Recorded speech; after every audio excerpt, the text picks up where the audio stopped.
یہ عمل ہے تو چھوٹا، لیکن ایسا عمل ہے جو آپ کی تقدیر کو بدل سکتا ہے۔ بہت ہی آسان عمل ہے جسے مرد حضرات بھی کر سکتے ہیں اور عورتیں بھی کر سکتی ہیں۔ یہ عمل کیا ہے اور اس کی طاقت کیا ہے، اس حوالے سے آپ کو نبی کریم صلی اللہ علیہ وسلم کے دور کا ایک واقعہ سناتا ہوں۔ پیارے بھائیوں اور میری بہنوں، آپ نے اس ویڈیو کو بغیر اسکپ کیے دیکھنا ہے تاکہ آپ اس عمل کو اچھی طرح سے سمجھ سکیں۔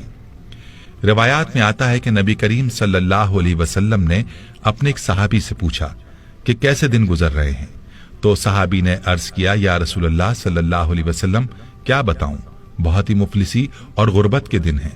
بچپن میں ہی والدین فوت ہو گئے اور زندگی میں تنگیاں ہی دیکھی، کوئی آسودگی نہیں دیکھی۔ نبی کریم صلی اللہ علیہ وسلم اپنے صحابی سے باتیں کر رہے تھے کہ حضرت جبریل علیہ السلام تشریف لائے اور آپ صلی اللہ علیہ وسلم کو یہ اطلاع دی کہ جس صحابی کے ساتھ آپ بات کر رہے ہیں اس کی زندگی کل ظہر تک ہے۔ نبی کریم صلی اللہ علیہ وسلم کی آنکھوں میں آنسو آ گئے۔ فرمایا، اے میرے صحابی، تیری سب سے بڑی خواہش کیا ہے؟ بتاؤ تاکہ میں تمہاری خواہش پوری کروں۔ صحابی کی آنکھوں میں آنسو آ گئے اور بولا، یا رسول اللہ صلی اللہ علیہ وسلم، میں نے زندگی میں کبھی میٹھا نہیں کھایا اور میری خواہش ہے کہ میں زندگی میں میٹھا کھاؤں، اور دوسری خواہش یہ کہ مجھے زندگی میں نیک بیوی مل جائے تاکہ اس کے ساتھ آسودگی سے زندگی گزاروں۔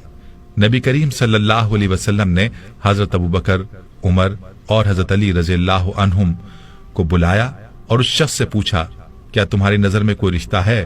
تو اس نوجوان نے کہا، میرے چچا کی بیٹی ہے جو خوبصورت بھی ہے اور نیک بھی، لیکن میری غربت کی وجہ سے وہ مجھے نہیں پوچھتے۔ تو نبی صلی اللہ علیہ وسلم نے اس کے چچا کو بلایا اور فرمایا کہ تم اپنی بیٹی کا رشتہ اس صحابی کو دے دو جو تمہارا بھتیجا ہے، اور فرمایا کہ میں نے اس کا نکاح تمہاری بیٹی کے ساتھ کر دیا ہے۔ اب اللہ کے نبی صلی اللہ علیہ وسلم نے صحابی سے کہہ کر اس صحابی کو شادی کا انتظام کروایا اور حضرت ابوبکر صدیق رضی اللہ عنہ سے فرمایا کہ اس کے لیے میٹھا پکوائیں تاکہ صحابی کی میٹھے کی خواہش بھی پوری ہو سکے۔ یوں صحابی کی شادی ہو گئی۔ اس صحابی نے اپنا مکان پیش کیا، وہ صحابی اپنی دلہن کے ساتھ اس گھر میں چلے گئے، ان کو ضروری سامان بھی دے دیا گیا اور میٹھا بھی ان کے لیے پیش کیا گیا۔ اللہ کے نبی صلی اللہ علیہ وسلم نے ایک صحابی سے کہا، ظہر سے عصر تک اس گھر کے ارد گرد رہیں، اور جیسے ہی رونے کی آواز سنائی دے تو آپ صلی اللہ علیہ وسلم کو اطلاع دیں۔ وہ صحابی وہاں موجود رہے، لیکن کوئی رونے کی آواز نہ آئی، بلکہ خوشی اور ہنسنے کی آوازیں ہی سنائی دیں۔ عصر کے وقت اس صحابی نے نبی کریم صلی اللہ علیہ وسلم کو سارا ماجرا بتایا تو آپ صلی اللہ علیہ وسلم سجدے میں گر گئے اور اللہ رب العزت سے عرض کیا، یا اللہ، جبریل علیہ السلام نے تو مجھے اطلاع دی تھی کہ صحابی کی زندگی ظہر تک ہے، لیکن یہ کیا ماجرا ہے؟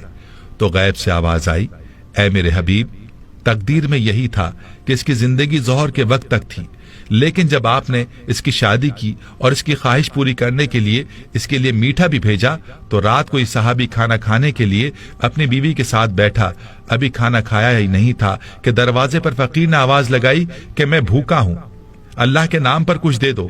تو صحابی نے بیوی سے اجازت لے کر وہ سارا کھانا اس فقیر کو دے دیا، اور وہ میٹھا جس کی وہ خواہش رکھتا تھا وہ بھی اس نے فقیر کو دے دیا۔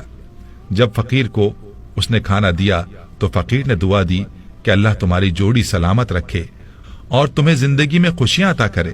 تو میری عزت کی قسم، مجھے اس نوجوان صحابی کی ادا پسند آئی اور میں فقیر کی دعا کو ٹال نہ سکا، یوں اس کی زندگی کو میں نے بڑھا دیا۔ تقدیر کا لکھا یہی تھا کہ اس نے ظہر کے وقت مر جانا تھا، لیکن صدقے نے اس کی جان بچا لی۔ پیارے بھائیوں اور میری بہنوں، یاد رہے کہ صدقے میں اور دعا میں اللہ نے بڑی طاقت رکھی ہے۔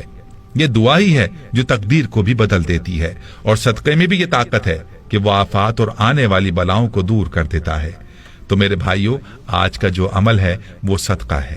آپ نے اپنے مسائل کے حل کے لیے صدقہ کرنا ہے، اپنی پریشانیوں کو صدقے سے دور کرنا ہے، اور صدقہ بھی ایسا ہو جو کہ ضرورت مندوں کی ضرورت کو پورا کرے۔ ورنہ آج کل جو رواجی صدقہ ہم دیتے ہیں، روپیہ 2 روپیہ پکڑا دیے، 5-10 روپے دے کر ٹال دیا، ایسا صدقہ نہ ہو، بلکہ ہم ضرورت مندوں کو تلاش کریں اور ان کی ضروریات کو پورا کریں، صرف اور صرف اللہ کی رضا کی خاطر، اور کوئی مقصد بیچ میں نہ ہو۔ جب اس طرح کا صدقہ کریں گے تو پھر آپ دیکھیں گے کہ آپ کی پریشانیاں کیسے دور ہوتی ہیں اور آپ کی تقدیر کیسے بدلتی ہے۔ ہمیں چاہیے کہ اپنے ارد گرد رشتہ داروں میں دیکھیں کون ہے جو نادار ہے، جو مفلس ہے، اس کی مدد کریں، اور اپنے دروازے پر آنے والے فقیر کو ہم خالی نہ لوٹائیں بلکہ اس کی ضرورت کو پورا کریں۔